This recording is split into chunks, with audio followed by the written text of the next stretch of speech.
I watched an apocalyptic scene unfold in this revelation. It seemed as though the world was coming to an end. Chaos was everywhere.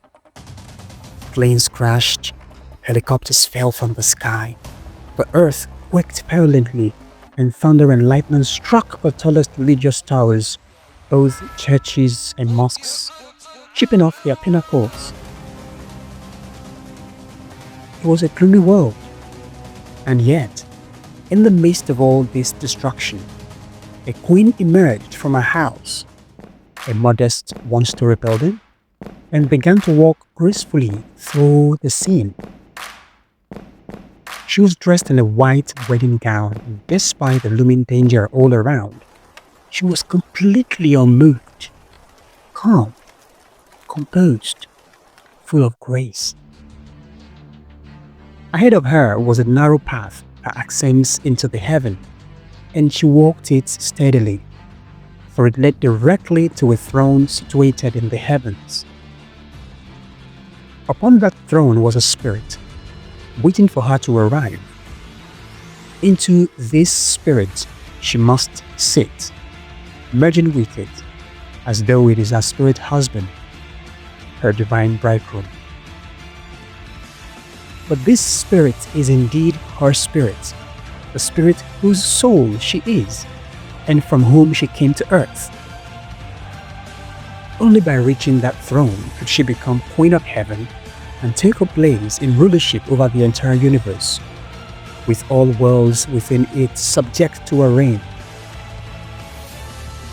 But as she marched on peacefully, I saw another helicopter hovering over the earth from a nearby world. It carried a calculative master who quickly dispatched his agents downwards with a specific mission: to intercept and destabilize the queen from her destined path. This agent descended right in front of her, dressed sharply in a black suit, black trousers, and white shirt. He carried a black umbrella as if to cover her from the harsh weather.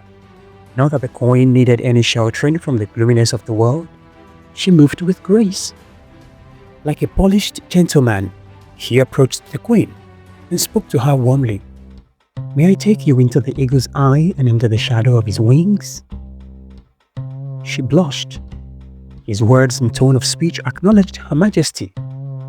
So she gave him a hand, and he kissed it. Just then, the tall, pyramidal tower was revealed to the left, and he invited her to follow that direction. That road was narrow too, but unlike the first, it did not ascend into the heavens.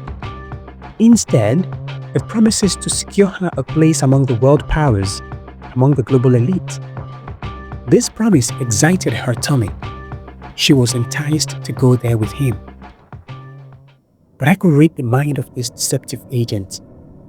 I saw clearly that he neither had the power nor the intention to take her to that other place. His mission was only to ensure that she never reached a destined throne which waits for her in the heavens. For if she were to sit upon it, she would not only rule Earth, but also all the other worlds surrounding Earth in this local universe. And his master would not like to become a subject because her rule, they know, would be firm. They had come from one of those other worlds just to make sure she was derailed. And so, she joined him under his umbrella, turning aside and walking the path, and did not ascend. She followed him, mistaking him for a gentleman, for a husband figure, believing his promises of terrestrial power, not knowing he was an extraterrestrial agent sent to usurp her sure glory, delaying her divine destiny. And I felt a deep, wrenching anguish for her soul, now becoming lost as she walked away from her true calling, led by her enemy in disguise. What are the implications of Revelation 3? Earth life is in a progressive state of collapse. with global signs of technological and leadership failures and the downward spiraling journeys of all religious power structures. An end-of-age moment is here, exposing false systems, spiritual, political, economic, and the likes. The Queen's destiny is clear: to rule the universe, and the Queen's identity is unmistaken. She is the human soul of the Great Spirit and Father of life. She is his Queen, and he is her King. Together, they rule the universe, this same physical and local universe.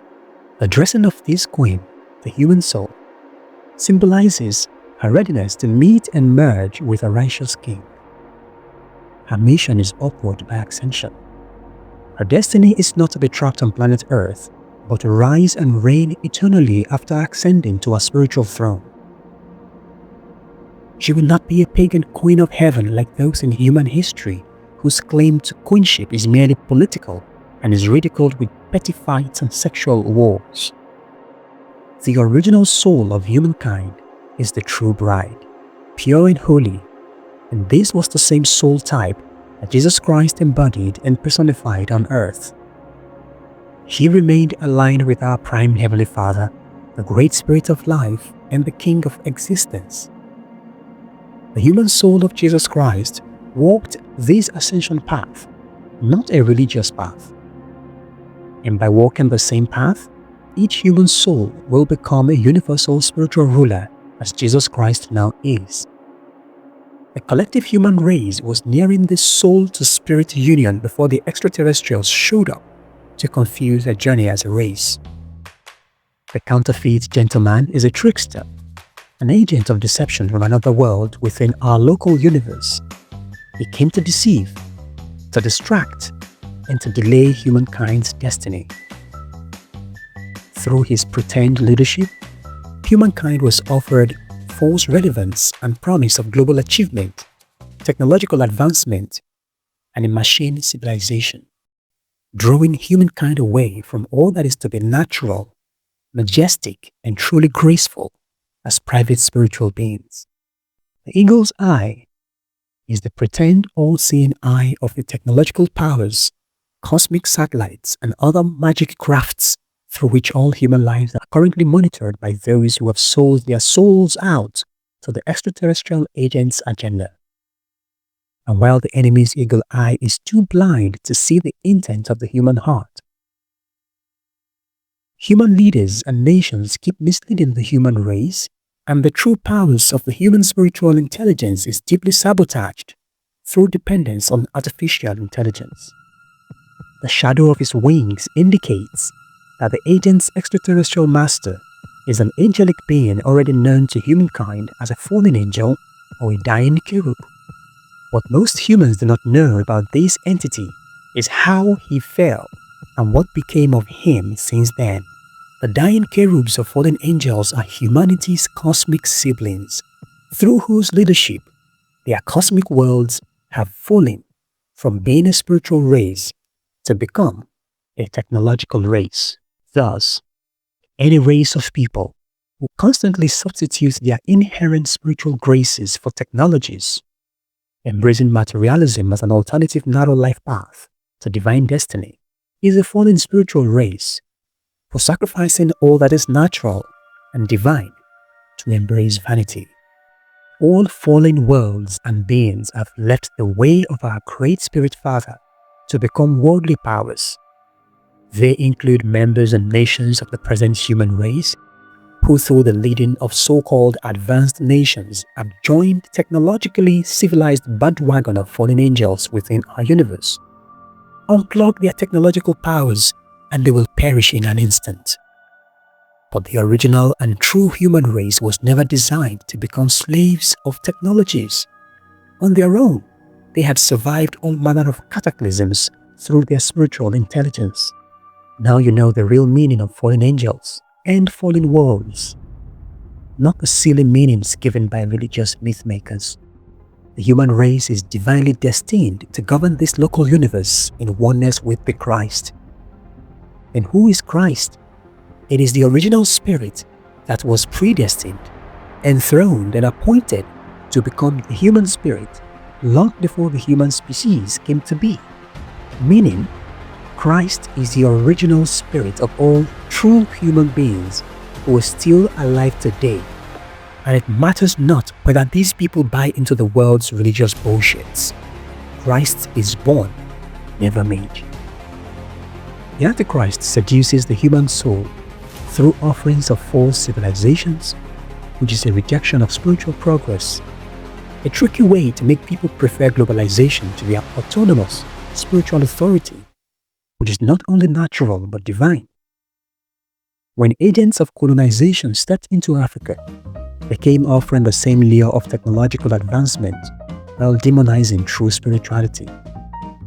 Hence, not only is the coin the soul of every human being alive today, she also symbolizes every human nation from the ancient Ottoman Empire of the 1200s to the modern era, the United Kingdom of the 19th century, Nazi Germany, the Soviet Union in the mid-20th century, and the United States of America since World War II. Nations who sold out their glory and their people's destinies due to cheap and foolish bargains with extraterrestrial forces, shortchanging the larger human destiny for globalized humanity.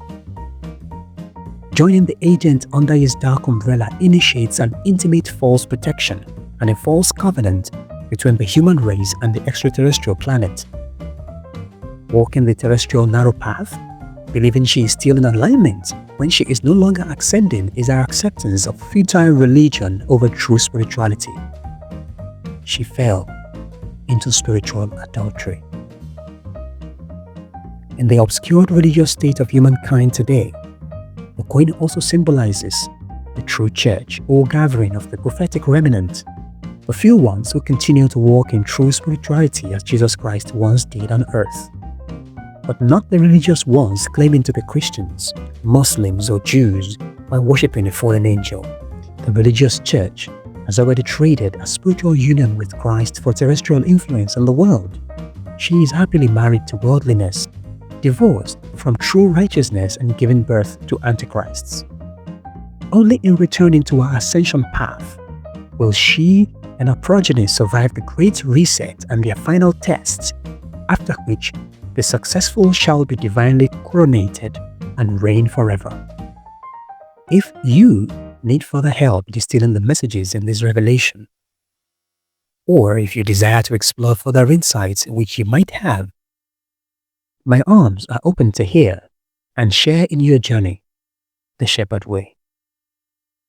If you seek to become a signal partner by sharing these messages to others in your world, or to transmit them in other formats, my ears are open to hear and share in your transmissions, the Shepherd Way. If you seek to criticize, challenge, or condemn the messages of truth which you have now received, or to dilute, pollute, and corrupt it, my eyes are open to witness and testify against you, the Shepherd Way. Till we meet again, you have my sincerest assurance. You are not a human being. You are being human. How you choose to be human is your responsibility. Not even Jesus, Muhammad, or Buddha could choose for you. That's why they chose for themselves. Now, it's your turn.